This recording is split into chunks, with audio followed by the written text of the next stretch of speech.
Hello, welcome, Cabbage here. In Elden Ring, let's have another look at my Saryu character. And yeah, I picked her up again to go against Millennia, and then I was looking through what she can do, the stuff that she has, and yeah, fun stuff. It's very different to play as a sorcerer than a melee character, so this kind of revived my interest in this character. So we'll do some endgame bosses here. And first we're going to go against Placidusax. And this is going to be a very weird build, very weird clear. But we're going to go full melee, which is strange for a sorcerer. But as we can tell from the outfit that I'm wearing, I'm going for Spellblade, Ash of War damage. And then I'm going to use the Carian Knight's Sword, which has the Carian Grandeur Ash of War on it. That's the one where you can charge it up and it gets bigger and bigger. And then it hits. And if we full charge it, we will do about 2,000 damage with it. So let's have a look at that here. Pretty crazy. And then I found this timing so I can do 2 of those fully charged. So that's pretty good damage there. But yeah, no ranged attacks here. And then this build was kind of inspired by my Akeha clear of Placidusax.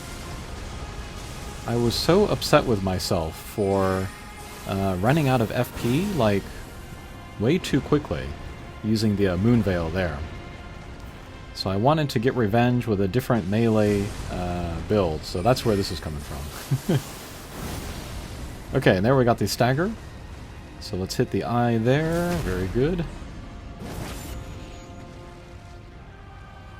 But yeah, I wonder if anybody in the world has used the Carian Knight Sword to beat Placidusax.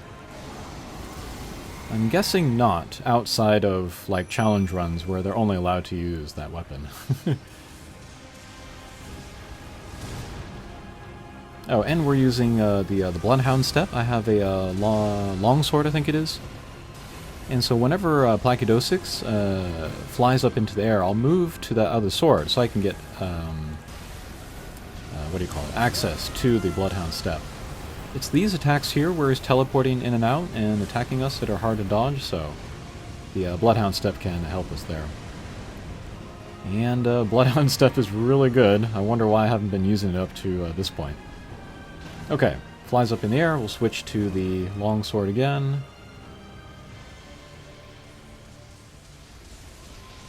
And then I summoned Oleg in this kind of second phase, maybe to draw some attention, maybe do some damage, but he's not going to turn out to be very useful. Okay, teleport. We'll Bloodhound Step, that's a nice dodge. Okay, that's another nice dodge there. And then when this kind of series of teleporting is over, then I'll switch back to the Carian Nightblade, maybe do the charge attack. Another 2,000 damage there. But yeah, if people remember from very early in my Saryu run, I was actually using this sword. You can get it very early in the game. So it was very cool to kind of whip it out again here.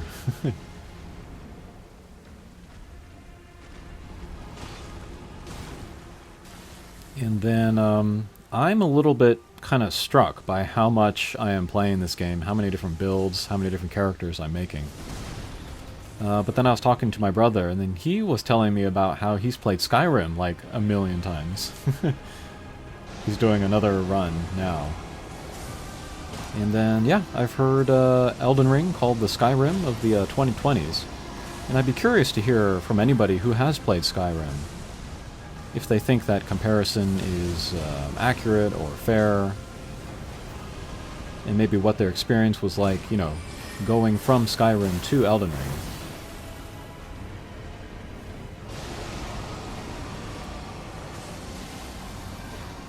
So yeah, just looking for openings, running away from the fire. Here's another crazy time, so we'll get the Bloodhound Step ready. Okay, and then there he was targeting Oleg, so that helped. And then here, Placidusax is going to do the lasers. Let's see if the Bloodhound Step can get me through here. Oh, took a hit there. Okay, well that's good enough. Alright, let's get the Carian Knight Sword back. Oh, went for the charge attack, but he wasn't there. Okay, back to dodging. Back to Bloodhound step. Okay, good. And maybe his series of teleports is over now.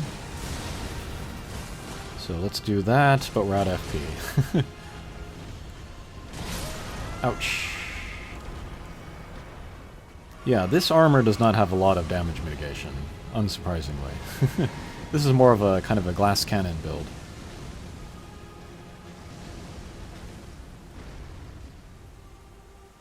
But yeah, this clear took some doing. I tried a lot. I got 2 times where I got like to this point and then I died. That was very frustrating. Where are you, man? Hey! Missed that dodge.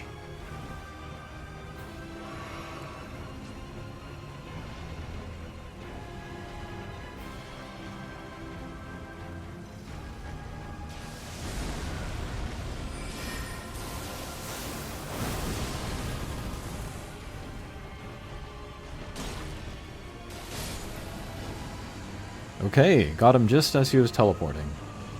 How do you like that? Full melee clear using a sorcerer.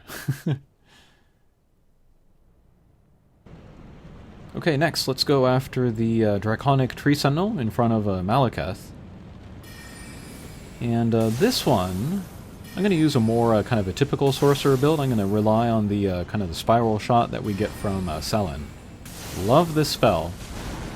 Not good against every boss, but like this guy's kind of a big target, so it can hit him multiple times. And he also doesn't move very quickly, he kind of stands still a lot, so easy to hit him. Still have the longsword in the right hand though, so I can use the Bloodhound step. I forget if I use it at all. I might just do regular dodges. I know this guy's timing pretty well, so... And yeah, it's fun to go to different bosses and try different builds, you know, to kind of think about like what would be the best or the most fun build for a particular boss. With the with Placidusax, I just got an idea in my mind, and I stubbornly stuck with it. But yeah, it was very cool to get that clear, kind of on my own terms.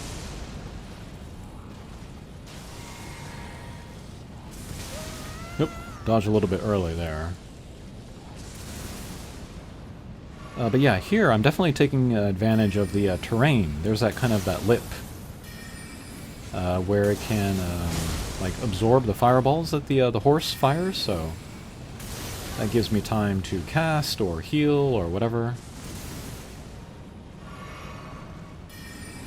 Yeah, so here this fireball's not going to hit me. Alright, just keep casting those things.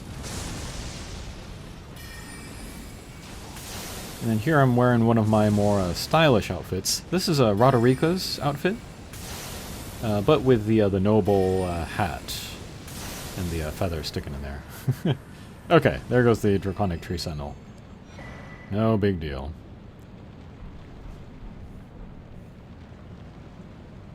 Alright, next let's go against Malekith, who I think is one of my least favorite bosses in the game. Phase 1 is okay, but I don't like Phase 2.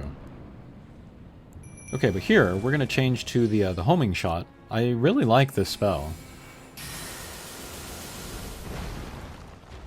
But shoots out pretty quickly, and good homing, so... I don't really have to pick my timing too much. So it's kind of easy to use. Alright, we'll use the pillars, we'll heal, refill magic, we'll summon Oleg again for just distraction. But yeah, in going back to this Saryu account, I realized that my selection of summons was not very good, so... After this series of videos, I went and I unlocked some other guys, like Kristoff. I tried to beat Tish, but Tish is pretty tough with a sorcerer build. I'll get to that later, I think. Okay, but here with Phase 2, I'm waiting until Malekith is distracted by my summon, and then I'll use magic. In the meantime, I will just dodge. Try to remember to use the Bloodhound step.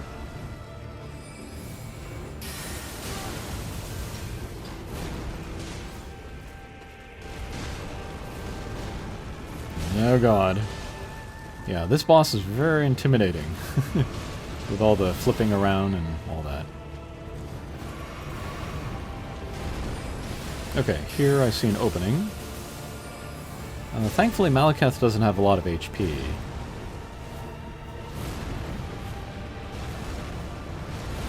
Oh god. There's that giant AoE that goes through the pillar. Wonderful. Okay, Oleg is almost gone. There he goes. Crap.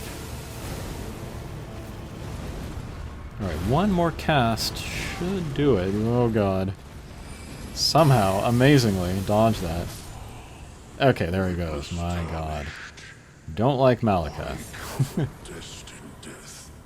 Yeah, but I'm also glad that I'm getting the clears with this costume.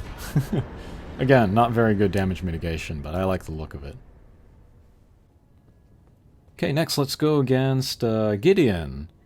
And then this is kind of my best chance right now, because the first time you fight him, he will do a long speech, give you a chance to attack him. So let's drink my Psychic Flask, eliminate the FP usage, get the Azure Comet in there, hit him while he's doing his speechifying, and there he goes, yeah. But yeah, Azure Comet, that's another thing that I wish I had started using earlier. It's pretty darn good. Alright, are you done? I am no man. Alright, there goes Gideon. And then, let's kind of use the same build against Godfrey. We'll summon Oleg again for distraction. Let's drink that Psychic Potion. Let's get the Azure Comet in there. Let's see if we can just jump straight to phase 2. Almost did it. Okay, great. One hit from Oleg took us over. And then phase 2, we're going to keep using the Azure Comet, but I'm not going to have that FP, infinite FP potion anymore. So the Comet is going to be much shorter in duration. Okay, let's try here. But yeah, you can see how quickly that takes up the FP. There are times when a Horaloo will kind of stand still, like that stomp right there. This would be a good time to use the Azure Comet.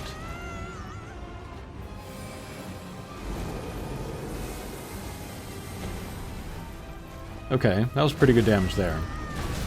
But yeah, we're definitely not one-punching the second phase. We're going to take 3 or 4 attacks to get him. Okay, Bloodhound Step, good.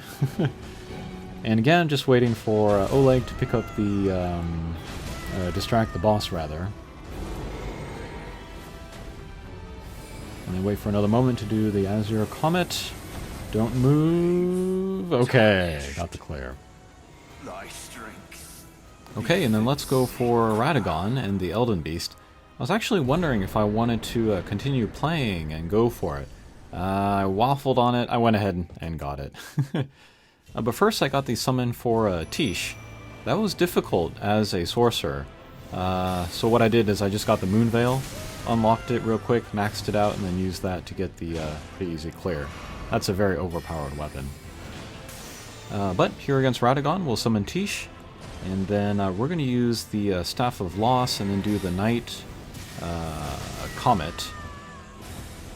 He's not really going to evade these attacks, but does good damage on him. And we're going to keep using the Roderico's outfit, but we'll add the Renala's hat for the extra magic. And still trying to get that timing down for that jump.